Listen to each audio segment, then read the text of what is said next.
For our egg drop project, our challenge was to design a structure that would be able to protect an egg from an 100-foot drop.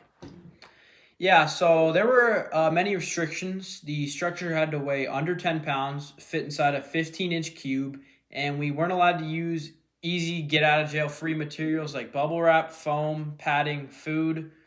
Just more padding than we usually should have. That could help you. So that means that we had to get creative, and we ended up building 3 different prototypes, learning from each failure until we ended up with SR 3.0, which finally worked. And we're going to show you all the engineering steps, all the scientific steps, and everything that we did to take us to our final project. So our first prototype, the SRV1, obviously did not go as planned, but we used a water bottle with a parachute attached. We thought, the air resistance would slow the fall enough to save the egg, but, unfortunately we were wrong. It did make sense in theory because if you slow the velocity down, the impact, the force is smaller. But the problem was the parachute wasn't stable, shown in this video.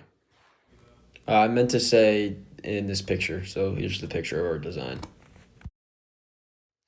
When we dropped it from my porch roof about 25 feet, the parachute flipped over, the egg slammed on the side of the bottle and splattered everywhere. Yeah, so this showed us that slowing down is important, but without stability, the egg is still going to take the hit and, fall off. And that's what you saw in the video. The egg completely fell out of the water bottle and splattered everywhere.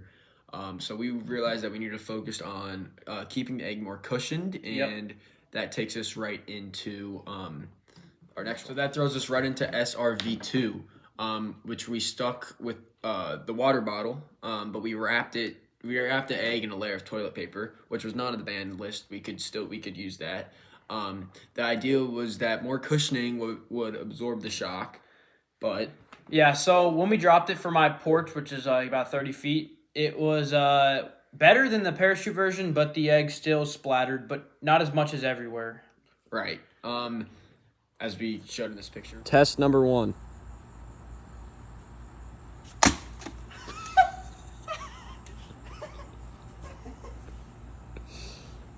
Let's see if the egg survived.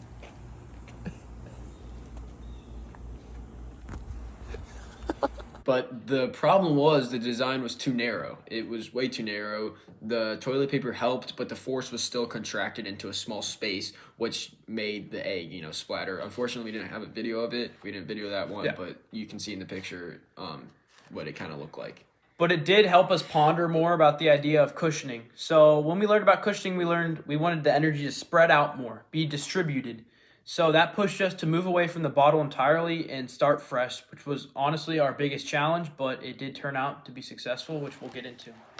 Finally, we built the SR 3.0, a sturdy box lined with Oasis foam that we used, that Lucy Dorn, Reed's sister, used, and she gave us a suggestion to use it, which worked perfectly.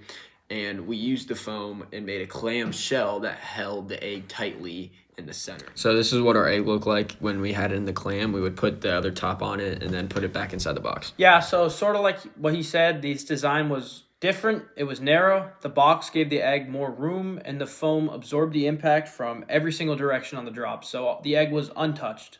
Yeah, like Reed said, instead of being narrow, it absorbed the impact from every single thing. We had boxes inside the box, and the project only weighed about 7.5 pounds, which was still under the 10-pound limit, and inside the 15-inch. It was close, but inside the 15-inch cube requirement. And we can show you a photo. Right.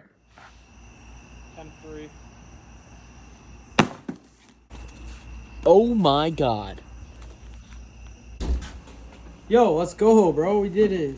So we tested it from the 100-foot crane, and it was a fun experience, and it was even more fun when we saw our egg survive. Right, and we can show you that in the video there. It splattered hard. There was lots of O's, but it was completely fine because the Oasis, completely protected it. Yeah. Oh, God. Hey, we're getting Oh, Jesus.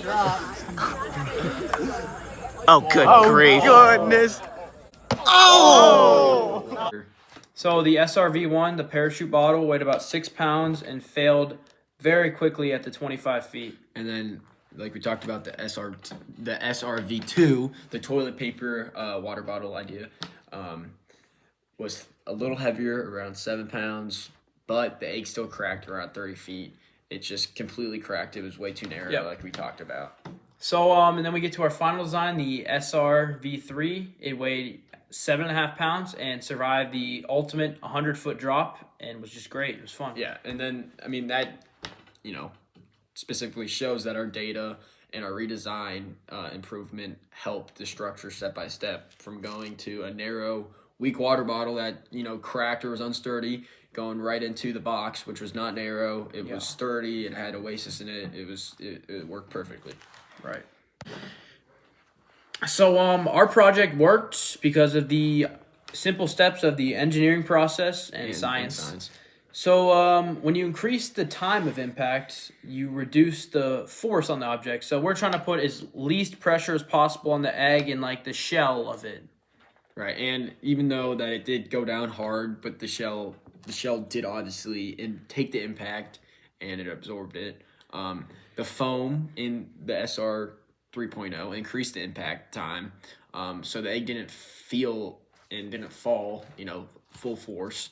And even if it did fall pretty hard, but it was able to absorb the impact.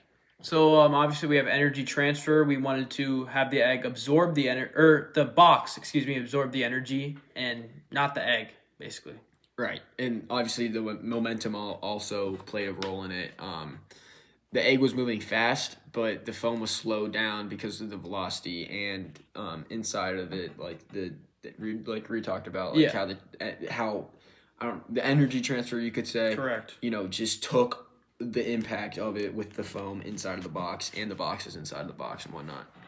Oh yeah, so the parachute kind of taught us about air resistance, but when it failed badly, we learned that it didn't really matter, and we just wanted stability and mass distribution with our egg, and just spread out the force. We didn't even care about slowing down the velocity. Right, because we learned on the parachute that it's not just about that. Like on the parachute, it completely turned over. The water bottle was obviously just not a good plan. It completely fell off, and with the ideas of, you know, what we talked about, all the energy and the velocity going down, the sides really did explain why the SR 3.0 succeeded and the other ones did not.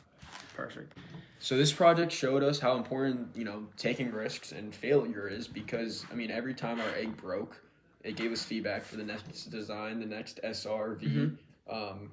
Yeah.